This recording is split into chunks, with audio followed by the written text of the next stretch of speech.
اندھے ہی ہو رہے تھے، یعنی وہ قوم تھی ہی اندھی۔ پھر جی ہود علیہ السلام کی بات آتی ہے کہ ان کو قوم عاد کی طرف بھیجا، یہاں پر بات آ رہی ہے وَإِلَىٰ عَادٍ أَخَاهُمْ هُودًا، یعنی ان کا بھائی تھا، انہی میں سے تھا نا، ہر نبی انہی کی قوم میں سے آتا ہے۔ اب وہی سیم میسج جو نوح علیہ السلام نے دیا، یعنی اے میری قوم کے لوگوں تم اللہ کی عبادت کرو، اس کے علاوہ تمہارا کوئی الہ نہیں ہے، اور کیا تم تقوی اختیار نہیں کرتے؟ پر وہی پھر اگین سیم میسج کہ قال الملأ الذین، کہا سرداروں نے ان کی قوم کے کہ ہم تو تمہیں کم عقل ہی سمجھ رہے ہیں اپنے میں سے، اور بے شک تم کو جھوٹے لوگوں میں سمجھتے ہیں، یعنی تم جھوٹے بھی ہو اور کم عقل بھی ہو۔ یعنی اللہ کی پناہ کہ کیسی کیسی باتیں انبیاء سے پچھلے لوگوں نے کی،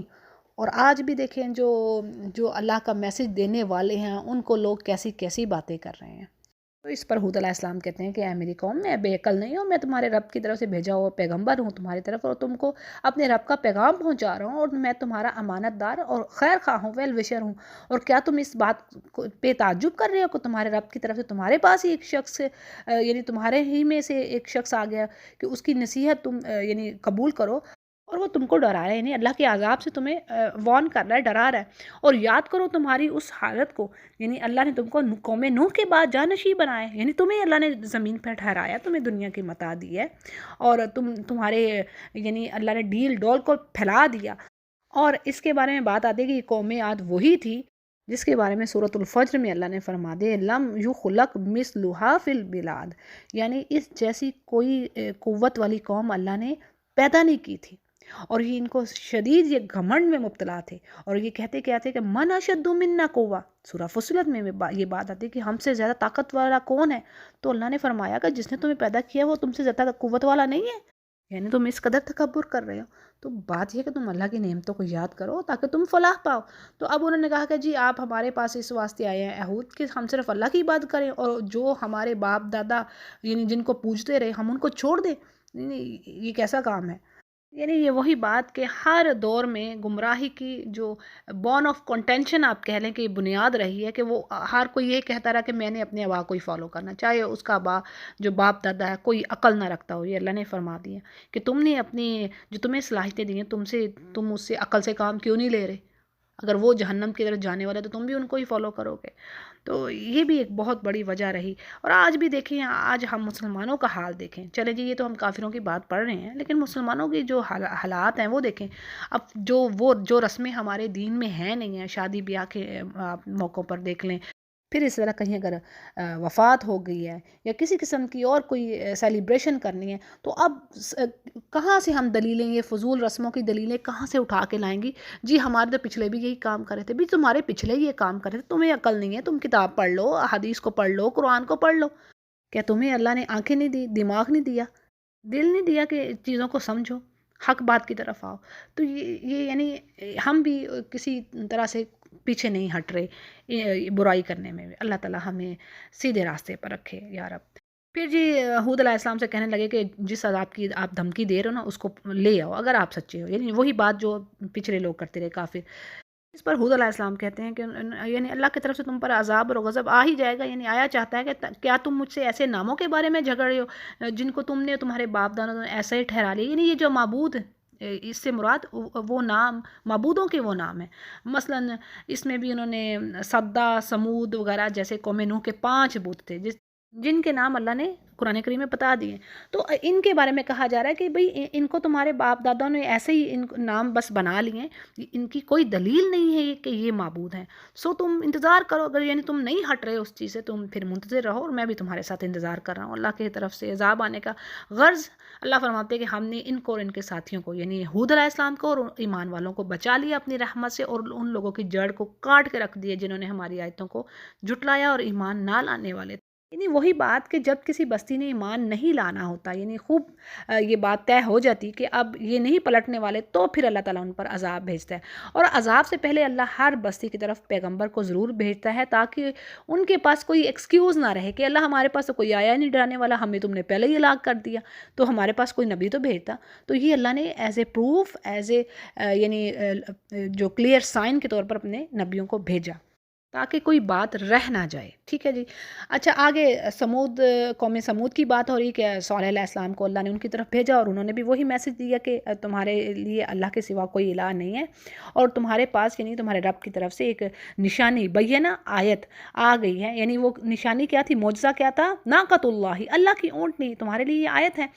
بس اس کو تم چھوڑو، زمین پر کھاتی پیتی رہے وہ، اور اس کو تم دیکھو برائی کے ساتھ نہ چھونا، نہیں تو تمہیں عذاب آ پکڑے گا۔ اور یہ وہی معجزہ ہے جو انہوں نے خود مانگا تھا، قوم سمود نے خود مانگا تھا کہ صالح علیہ السلام سے اگر آپ سچے نبی ہیں تو معجزہ دکھا دیں اور اس پہاڑ سے ہمیں اونٹنی ظاہر کر دیں۔ تو پھر ان کے کہنے پر، ان کی ڈیمانڈ پر وہ معجزہ ہو گیا تھا، اور وہ اللہ کی اونٹنی تھی، پھر سارا کا سارا وہ ان کا پانی پی جاتی تھی، اس لیے پانی کی بھی باری اللہ نے مقرر کر دی، یعنی ایک دن اس ایک اونٹنی کی باری ہوتی اور ایک دن ان کے تمام مویشیوں کی باری ہوتی۔ اور یہ بھی روایات میں جیسے ہم نے پیچھے پڑھ لیا کہ وہ اونٹنی ان کو بھرپور فائدہ دیتی تھی، یعنی اس کا دودھ ملکنگ کرتے، دودھ لیتے اور فائدہ لیتے، لیکن کیا تھا کہ برے لوگوں کا انجام برا ہی، ان میں قوم میں سے کسی ایک برے شخص نے اس کی کونچے کاٹ ڈالی، یعنی اس کے ہاتھ اور پاؤں زخمی کر دیے اور اس کو بعد میں قتل کر دیا۔ اب اس پر کوشچن ہم ریز کر سکتے ہیں کہ بھی قتل تو ایک ہی شخص نے کیا، لیکن ساری قوم پر عذاب آیا تو اس کی وجہ کیا؟ یعنی اگرچہ قتل تو ایک ہی، یعنی مجرم شخص تو ایک ہی تھا، لیکن ساری قوم یہی چاہتی تھی، ان کی دل کی بات یہی تھی کہ ایسا ہی ہو۔ دیٹس وائی، یعنی آفٹر 3 days، 3 دن کے بعد، جیسے ہی انہوں نے اونٹنی کو قتل کیا اس کے 3 دنوں کے بعد ان پر عذاب آیا، اور وہ عذاب کیا تھا،